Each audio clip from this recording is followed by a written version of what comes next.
环球大战线深入世界最前线，全球各地的观众朋友，大家好，我是叶思敏。我们节目先开始，欢迎来宾前资深外交官介文吉大使。思敏好，各位朋友大家好。时事评论员王尚志，尚志哥。思敏好，各位朋友大家好。还有资深媒体人彭华干，干哥。主持人好，大家好。好，观众朋友，赶快来看到中东的战火现在升级，因为呢，我们来看到伊朗的方面，新领袖现在要开始展开正式的复仇战了。另外一方面就是波湾国家现在也陷入在震荡里面，会不会沦为全新的下一个战场呢？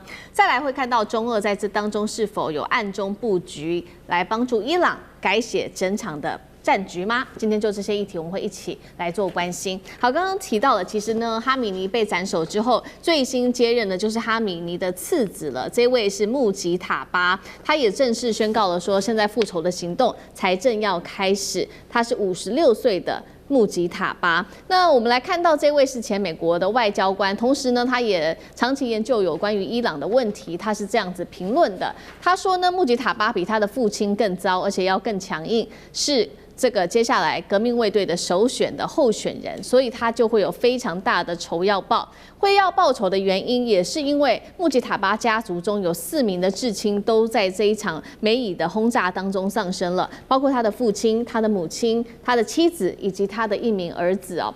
CNN 是这样子来描述的，他说穆吉塔巴本人也在战火中受伤了，是引述了来自于伊朗媒体的报道。但是呢，美国智库又在多家的解释，他说呢，穆吉塔巴现在整个人是躲起来的。以色列时报则是持续的说呢，其实从战争爆发以来，就再也没有看到穆吉塔巴了，这是来自于西方的说法，但是未经过任何来自于这个各方的证实。伊朗方面现在又做了哪一些动作呢？虽然看不到穆吉塔巴，但是他的持续的轰炸绝对是持续的。最新命令对美军基地跟以色列发动的第一波报复性的攻击，锁定的就是中东地区的美军据点以及以色列北部多处的军事设施都被炸了，这是针对于美以的攻击。等一下我们会持续的关心呢。同样的战火已经波及到了波斯湾地区的国家，有一些哪些地方遇袭？等一下我们会持续的来做关心。好，我们先来看到这个是来自于西方媒体做的评论，说穆吉塔巴已经逃亡了，这是事实还是西方刻意放出来的一个心理战呢？强硬派的穆吉塔巴接下来接任所谓的新领袖，是否要美国跟以色列血债血还？战争是否变得一发不可收拾？干哥又怎么看？好，穆吉塔巴他被选为继承人啊，说句实在话，跌破了所有西方对于伊斯兰的认知跟他们的这个什么，就说多年的研究心得，因为他就是世袭继承，而不仅仅是什叶派的神权会议，他们是不太希望世袭的，连哈米尼本身他都不赞成。他说：“我的儿子，我的后代。”当时他在世的时候讲的话，不仅仅是说穆吉塔巴他这个二儿子，他还有其他儿子在世的时候，他也不认为他是要接班啊，交棒给自己的儿子，因为他说我们最痛恨的就是巴勒维国王的世袭啊，他是世袭他的父亲，甚至他还要把他的皇位，然后在这个继位给他的儿子瑞莎，瑞莎现在是在这个国外流亡，所以他说我们是绝对不会赞成的。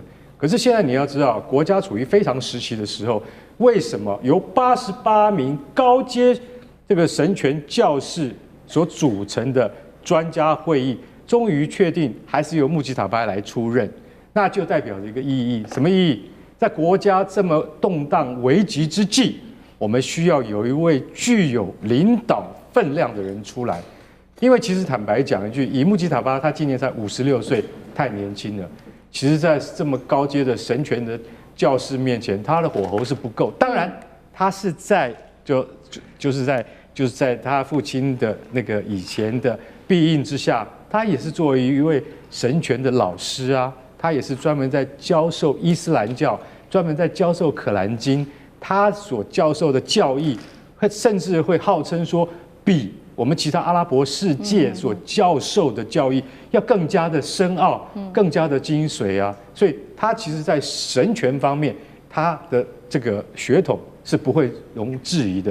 然后他的家世又是哈米尼的儿子，亲生儿子，所以说在这个情况之下，我们需要推举出来一个能够马上能够号令天下，能够让大家觉得说他是够分量的。虽然我刚才所讲的一些不利于他的因素，可是后来在专家会议里面还是被排除了。你知道这88位这个这些神权高阶教士里面，一个96岁的，一个是99岁的，这2位真的是就是说他们是最具分量的。他说那就是穆吉塔巴了。为什么？因为我们国家现在需要一个这么有分量的领导人，所以他们共同投票选出了穆吉塔巴作为新的领导人。可是现在问题就来了，就是说，听说他在战争之中也受伤了，我觉得这是很可信的。也就是说，那个《华尔街日报》等等，他们认为说他不太可能在美军跟以色列联合攻击之中安然而退，对不对？你看。父亲哈米尼被炸死，母亲也被炸死，然后呢，他还有一个自己本身就是穆吉塔巴自己本身有一个女儿，甚至后来传出还有另外一个儿子，也就是他自己的儿子也死。这个儿子不是年纪不轻哦，已经20多岁了，快30岁了。也就是说，他等于是哈米尼的第3代了。就照这样讲的话，究竟是4个亲属在战火之中死亡，还是8个人？因为有另外的媒体，就是说伊朗自己本身的媒体说有8个人死亡。那这个因为没有办法核实，我们只知道说在空袭行动当中，穆吉塔巴他要全身而退的可能性不太大，但是他受伤的情况怎么样？说一句实在，我也是认为说他可能受到了轻伤，而没有危及生命，否则他就可以继续的站出来发号施令。当然也有一些媒体在帮他缓颊，他说他现在只想活下去。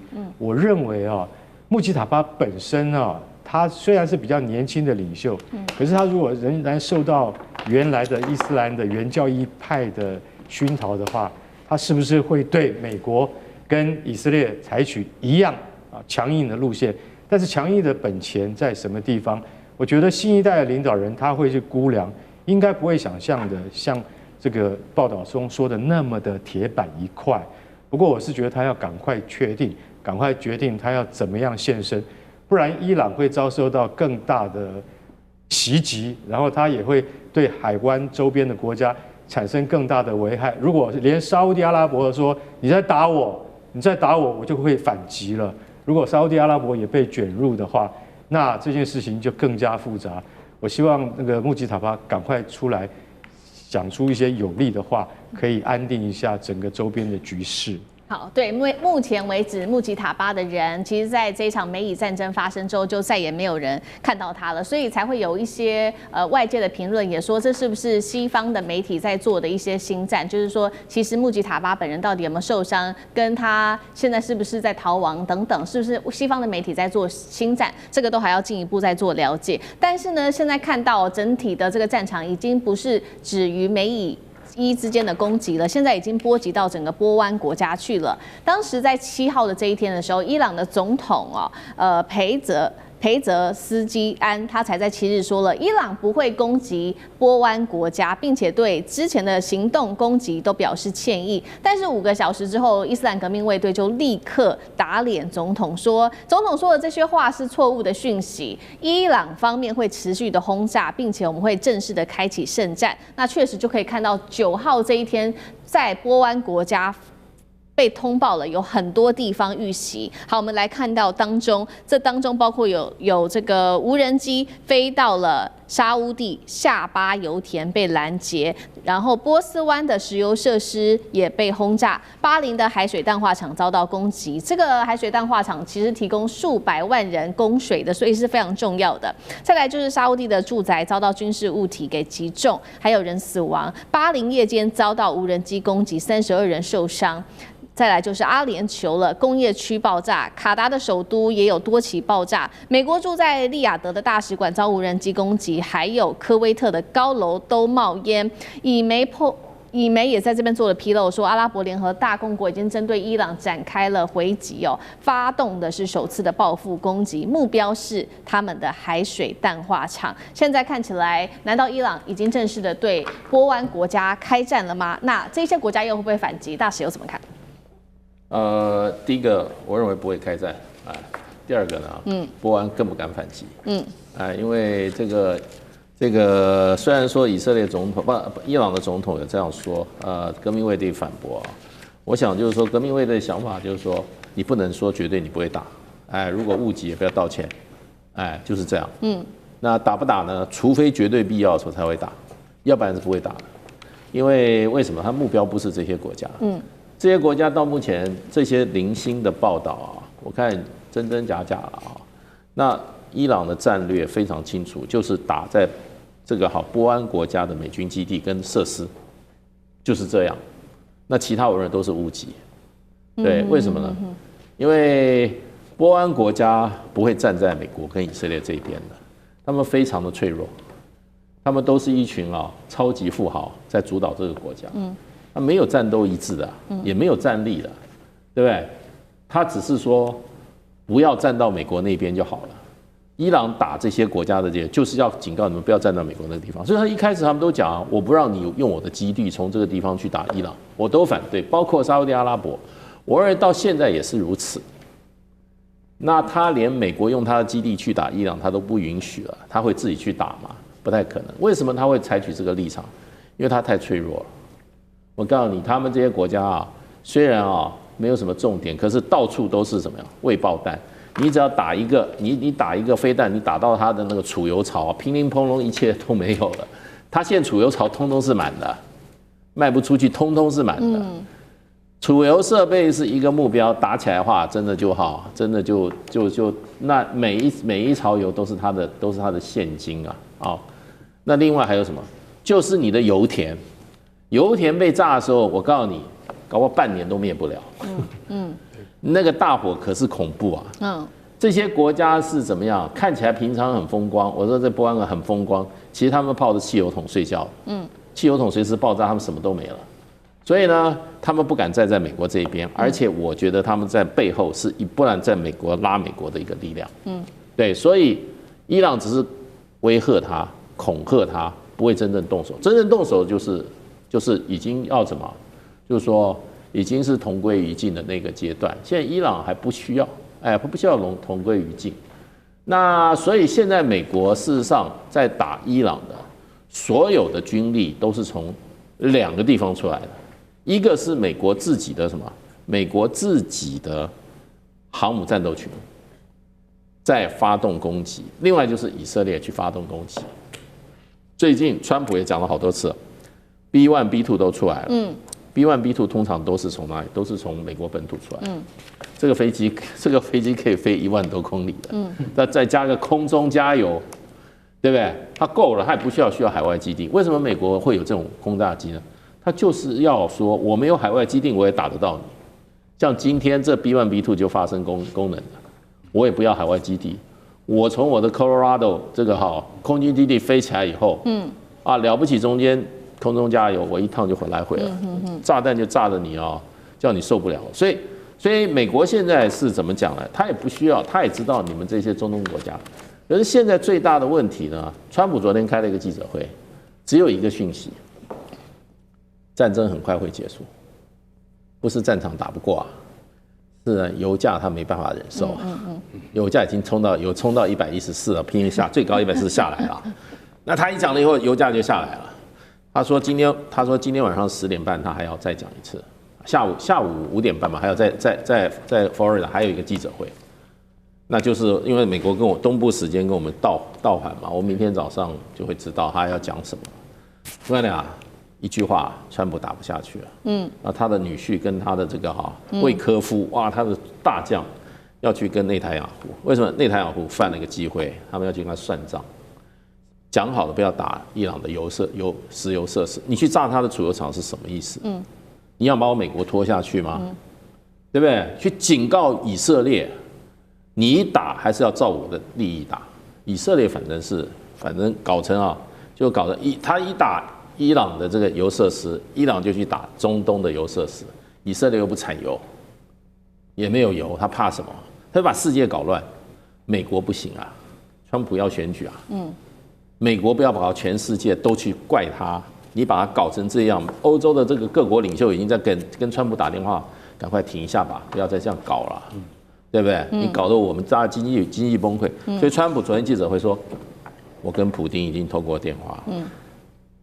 然后呢，在前一次记者会，记者问他说，是他那个他现在能够点名都是他的朋友。结果那个记者问他说，听说俄罗斯已经提供这种卫星情报给伊朗在跟美国对抗。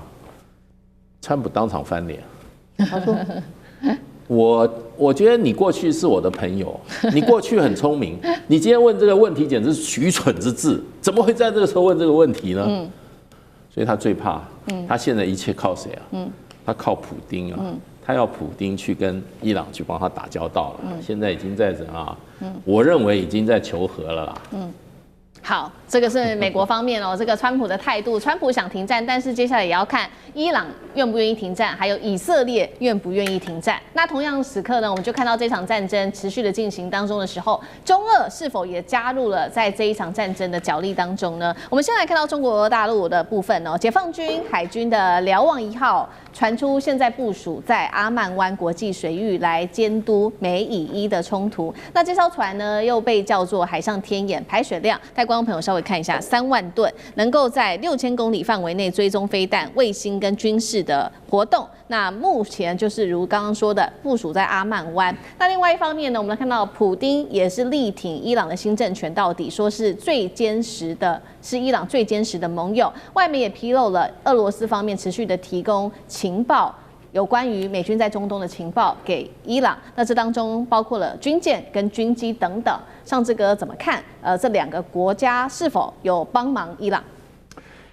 纽约时报有个报道，在此前就是说，他认为就是包括俄罗斯跟中国，还有他也点名朝鲜，跟伊朗的关系很好。可是为什么这一波除了谴责都没有具体的动作？但是真的没有嘛？其实就像刚刚前面大使所提到的，这次引起大家的关注就是伊朗怎么打那么准啊？你说在过去的12日战争当中，伊朗就是五煞杀，但是这一次只要一打完，特别是其他波湾国家的美军基地，打完不久马上公布卫星照片。那这些卫星照片你搞不清楚伊朗的，但伊朗当然有他们自己的所谓的间谍卫星在，可强到这个地步吗？我们知道这些卫星现在不只是事后拍照啊。它也可能在这种体系化作战里头指点去做精准的打击。这次伊朗其实到目前为止已经超过30轮的这个攻击当中打得太准了，准到其实每天晚上睡觉前都要看一下这次打多准哈。所以我们看俄罗斯长期以来是伊朗在整个军事发展过程当中，他们的军事结构采用俄罗斯的东西是比较多的。可你说中国呢？大家一般不太讨论在这一次里头中国的角色，但我们来盘点一下。首先，中国从义乌开到德黑兰的中伊铁路，在去年2025年的5月正式开通。到目前为止，没有听到中伊铁路被炸掉，也就是每天其实中国到伊朗的德黑兰的源源不绝透过铁路运输。可是，在运了些什么，我们也搞不清楚。对，这个是很通畅，我认为是很重要。除此之外，在2021年的时候，中国跟伊朗他们签订了一个长达4000亿美金的25年的这个战略合作。那外媒欧美当中好像每年并没有真正交易些什么，可是你知道吗？伊朗没公布啊，中国也没公布，你哪知道人家真的做些什么？以及最近也有人认为，除了俄罗斯的卫星之外，是不是包括中国大陆的民用，尤其是吉林1号的农业卫星？最近大家讨论很多，因为目前来讲，它的高精度的东西可能不是俄罗斯的卫星能够提供的。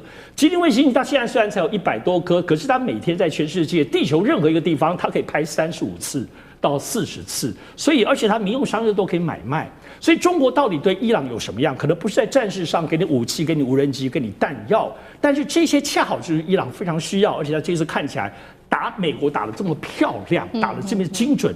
这些听起来好像刚好得是最大的关键，所以我们最后来看一下。其实简单讲，首先伊朗这一次打破了我们对于以色列跟美军的这种单向情报霸权，伊朗也很厉害啊，没有输。第二个，重塑了这个战争的打法，比如说打美军基地。过去我们总会思考打美军基地，现在都觉得现在中国大陆打日本、韩国、菲律宾美军基地，好像马上就可以打了，不是吗？所以第三个部分还是包括相互感染的影响，包括现在普京现在在炸基辅的部分也越来越狠。以前不会碰，包括泽伦斯基的这个办公室，现在全部在打了。